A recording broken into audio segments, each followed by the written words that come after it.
আপনার জীবনের শ্রেষ্ঠতম রাত্রি, আপনার গন্তব্যকে বেছে নেয়ার রাত্রি, আপনার জীবনের সকল ভুল ভ্রান্তি মুছে ফেলার রাত্রি। আপনারই দ্বার প্রান্তে একটি রাত যা হাজার মাসের চেয়েও উত্তম, একটি রাত যা জীবন ভর ইবাদত করার চেয়েও উত্তম। বিসমিল্লাহির রহমানির রহিম।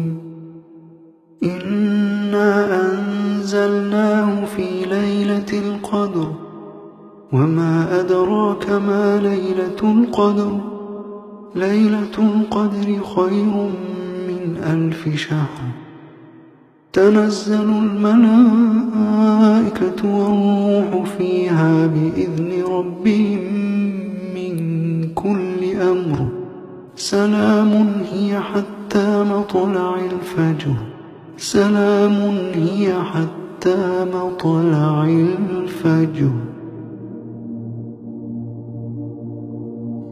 আমাদের গড় আয়ু 60 থেকে 70 বছর। এর মধ্যে 10-15 বছর কেটে যায় শৈশবে, 10 বছর কেটে যায় কর্মস্থলে, আরো 10 বছর ঘুমিয়ে ঘুমিয়ে, 5 বছর যাতায়াত করতে করতে, আরো 10-15 বছর সামাজিকতার বিনোদনে। বাকি 10-15 বছর সময়ের কতটুকু আসলে আমরা পুরোপুরি ইবাদতের পেছনে ব্যয় করতে পারি? অথচ লাইলাতুল কদর এমন একটি রাত যা হাজার মাস অর্থাৎ 83 বছরের চাইতেও উত্তম। এর মানে এই একটি রাত যদি আমরা সম্পূর্ণভাবে আন্তরিকতার সাথে ইবাদত করতে পারি, এর মূল্য হবে জীবন ভর প্রতিটি মুহূর্তে, প্রতিটি ক্ষণে আল্লাহর কথা স্মরণ করে তার ইবাদত করে কাটিয়ে দেওয়ার চেয়েও উত্তম, এর চাইতেও মর্যাদাপূর্ণ। লাইলাতুল কদর এমন একটি উপহার যা পেলে মনে হয় আল্লাহ তাআলা আসলে আমাদেরকে জান্নাতে পাঠিয়ে দেওয়ার জন্য কারণ খুঁজছেন, অজুহাত খুঁজছেন। আমাদের প্রত্যেকে গুনাহগার, কেউ নামাজ বাদ দিই তো কেউ মিথ্যা কথা বলি, কেউ বাবা মায়ের সাথে খারাপ ব্যবহার করি, কেউ জিনায় লিপ্ত, কেউ মদ খেয়েছি, কেউ মাদকে আসক্ত। কত রকম ভুল ভ্রান্তিতে আমরা ডুবে আছি, অথচ আল্লাহ তাআলা আমাদের কারো জন্য লাইলাতুল কদরের মতো মহিমান্বিত রাত্রির দরজা বন্ধ করে দেননি, বরং এই রাত্রিটি যেন খাসভাবে আমাদের জন্যই তৈরি করা হয়েছে। আমাদের প্রতি আল্লাহর রহমত ও ভালোবাসা সত্যিই আমাদের কল্পনা শক্তির বাইরে। প্রথমত জেনে নিই লাইলাতুল কদর কবে। রাসূল সাল্লাল্লাহু আলাইহি ওয়াসাল্লাম বলেছেন, তাহাররাউ লাইলাতুল কদরি ফিল আশরিল আওয়াখিরি মিন রমাদান। লাইলাতুল কদরকে রমাদানের শেষ 10 রাত্রিতে খোঁজো। এটা সত্যি যে এছাড়াও অন্যান্য হাদিসে 10 রাত্রির বেজোড় রাতগুলো 27-এর রাত, 25-এর রাত, 29-এর রাত সহ বিভিন্ন রাতের কথা এসেছে, কিন্তু এ ব্যাপারে কোনো সন্দেহ নেই যে পুরোপুরি নিশ্চিতভাবে লাইলাতুল কদর পাওয়ার একমাত্র উপায় হচ্ছে শেষ 10 রাত্রির প্রতিটি রাতেই এর ইবাদত করা। মনে করুন একটি লটারি হচ্ছে, আপনাকে বলা হলো 1 থেকে 10 নম্বর টিকিটের মধ্যে যে কোনো একটি অবশ্যই জিতবে। আপনি কি তখন কোনো টিকিট বাদ রাখবেন? টিকিটের দাম যতই হোক না কেন, লটারি জেতার পুরস্কার তার থেকে লক্ষ গুণে বেশি। তাই এই বিরাট পুরস্কারের কথা চিন্তা করে আপনি 10টি টিকিটই কিন্তু কিনে ফেলবেন। অতএব আমাদের উচিত শেষ 10 রাত্রির প্রতিটি রাতে আমাদের শতভাগ প্রচেষ্টাটা করা। তার পাশাপাশি হয়তো যেই রাত্রিগুলির কথা বিশেষভাবে এসেছে, যেমন 27-এর রাত এবং বেজোড় রাতগুলো, সেই রাত্রিগুলিতে আমরা বাড়তি কিছু আমল করতে পারি। কিন্তু অবশ্যই অন্যান্য রাত্রিগুলিতে, বিশেষ করে 27-এর পরের রাত্রিগুলিতে যখন খতম তারাবি শেষ হয়ে যায়, তখন যেন আমরা আমাদের ইবাদত কোনোভাবেই কমিয়ে না দেই। এবার আসি লাইলাতুল কদরে আমাদের করণীয় কি। আয়েশা রাদিয়াল্লাহু আনহা বলেন, রমাদানের শেষ 10 রাত্রিতে রাসূল সাল্লাল্লাহু আলাইহি ওয়াসাল্লাম তার কোমর বেঁধে ইবাদত বন্দেগীতে নেমে পড়তেন। অর্থাৎ বাকিটা সময় তিনি যতটা ইবাদত করতেন, রমাদানের শেষ 10 রাত্রিতে তিনি সেই ইবাদতের পরিমাণ আরো বাড়িয়ে দিতেন। আমাদের উচিত হবে যে যেই অবস্থায় আছে আমাদের ব্যক্তিগত ইবাদতগুলো এই 10 রাত্রিতে বাড়িয়ে দেয়া। এখানে সবার জন্য একই ফর্মুলা কাজ করবে না। যার ফরজ নামাজ পড়ার অভ্যাস নেই তার অবশ্যই প্রথমে লক্ষ্য রাখতে হবে এই 10 রাত্রিতে যেন কোনো ফরজ নামাজ বাদ না হয়। অন্যদিকে যে ফরজ এবং সুন্নত আল্লাহর রহমতে নিয়মিত পড়ে, তার উচিত হবে বেশি বেশি করে নফল ইবাদত করা। লাইলাতুল কদরের রাত্রিকে পুরোপুরি কাজে লাগানোর জন্য একটি চমৎকার সুযোগ হচ্ছে ইশা ও ফজরের নামাজ মসজিদে জামায়াতের সাথে আদায় করা। কেননা রাসূল সাল্লাল্লাহু আলাইহি ওয়াসাল্লাম বলেছেন, যে ব্যক্তি জামায়াতের সাথে ইশা ও ফজরের নামাজ আদায় করবে সে যেন সারা রাত নামাজ পড়ল। অর্থাৎ আপনি জামাতের সাথে এশা ও ফজরের নামাজ আদায় করলে আপনি পুরো রাত্রি নামাজ পড়ার সওয়াব পেয়ে যাবেন। এরপর আপনি বাড়তি যাই করেন না কেন সেটা হবে বোনাস। অতএব আমাদের প্রত্যেকের লক্ষ্য থাকা উচিত, আর কোনো ইবাদত হোক না হোক, রমাদানের শেষ রাত্রিতে যেন অবশ্যই এশা এবং ফজরের নামাজ মসজিদে জামাতের সাথে আদায় করা হয়।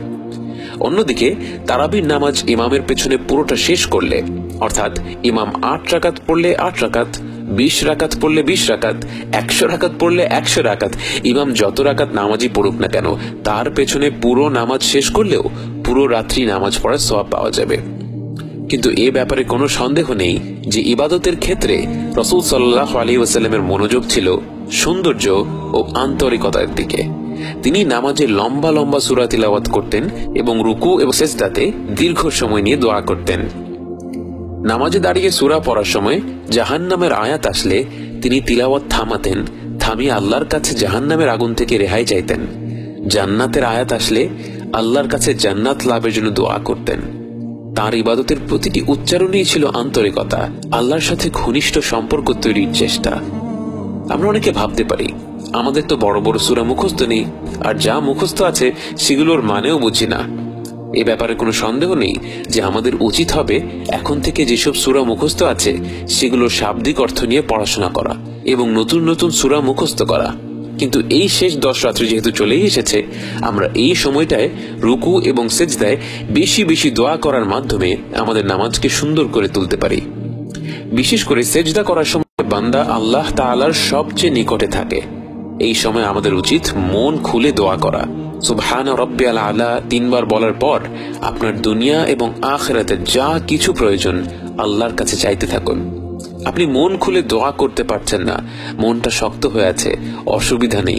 আপনার এই দোয়া না করতে পারার কথাটাই আল্লাহ তাআলাকে বলুন, তিনি আপনার অন্তর প্রশস্ত করে দিবেন, আপনার জিহ্বা খুলে দিবেন। কখনো 5 মিনিট, 10 মিনিট, 15 মিনিট ধরে একটা সিজদা করে দেখেছেন কি? না করে থাকলে এই শেষ 10 রাত্রির চেয়ে চমৎকার সুযোগ কি আর হতে পারে? নামাজের পাশাপাশি অন্যান্য ইবাদত করার মাধ্যমেও আমরা শেষ 10 রাত্রিগুলোকে জাগিয়ে রাখতে পারি। আয়েশা রাদিয়াল্লাহু তাআলা আনহা যখন রাসূল সাল্লাল্লাহু আলাইহি ওয়াসাল্লামকে জিজ্ঞেস করলেন, আমরা যদি লাইলাতুল কদর পেয়ে যাই তখন আমরা কি দোয়া করব? রাসূল সাল্লাল্লাহু আলাইহি ওয়াসাল্লাম বললেন, বলবে আল্লাহুম্মা ইন্নাকা আফুউন তুহিব্বুল আফওয়া ফা'ফু আন্নি। হে আল্লাহ, আপনি ক্ষমাশীল, ক্ষমাকে ভালোবাসেন, তাই আমাকে ক্ষমা করে দিন। কত সুন্দর সমাধান! আল্লাহ রাসূল সাল্লাল্লাহু আলাইহি ওয়াসাল্লাম 10টি জিনিস চাইতে বলেননি, 100 রাকাত নামাজ পড়তে বলেননি। আসলে আমাদের সব ইবাদতের মূল লক্ষ্যটা কি? আল্লাহর ক্ষমা লাভ করা। আল্লাহর ক্ষমা পেয়ে গেলে আমাদের দুনিয়া এবং আখিরাতের আর কোনো কিছুই লাগবে না। তাই রাসূল সাল্লাল্লাহু আলাইহি ওয়াসাল্লাম এই দোয়াটাই আমাদেরকে মহিমান্বিত রাত্রিতে বেশি বেশি করে করতে বলেছেন। সেই সাথে যেই বোনদের এই সময় নামাজ থাকবে না, তারাও অন্যান্য জিকির আজকারের পাশাপাশি আল্লাহর কাছে হাত তুলে এই দোয়াটি বেশি বেশি করার মাধ্যমে লাইলাতুল কদরের পুরো ফজিলতটাই আদায় করতে পারবেন। শ্রেষ্ঠ এই মাসের শেষ 10 রাত্রি হলো আপনার ব্যক্তিগত ক্যানভাস। নামাজ, কোরআন তেলাওয়াত, দোয়া, জিকির, সাদাকা, এই সব ইবাদতগুলো হলো আপনার রং। 1000 মাসের চেয়ে উত্তম এই রাতটিকে আপনার মনের মতো রং দিয়ে রাঙিয়ে দিন। যদি সারা রাত শুধু নামাজ পড়ে কাটিয়ে দিতে চান তাতেও কোনো বাধা নেই। যদি একটু আধটু করে ঘুরে ঘুরে বিভিন্ন ইবাদত করতে চান তাতেও কোনো বাধা নেই। এই রাত জুড়ে গোটা মহাবিশ্বের কানায় কানায় ফেরেশতা দিয়ে ভরে যায়।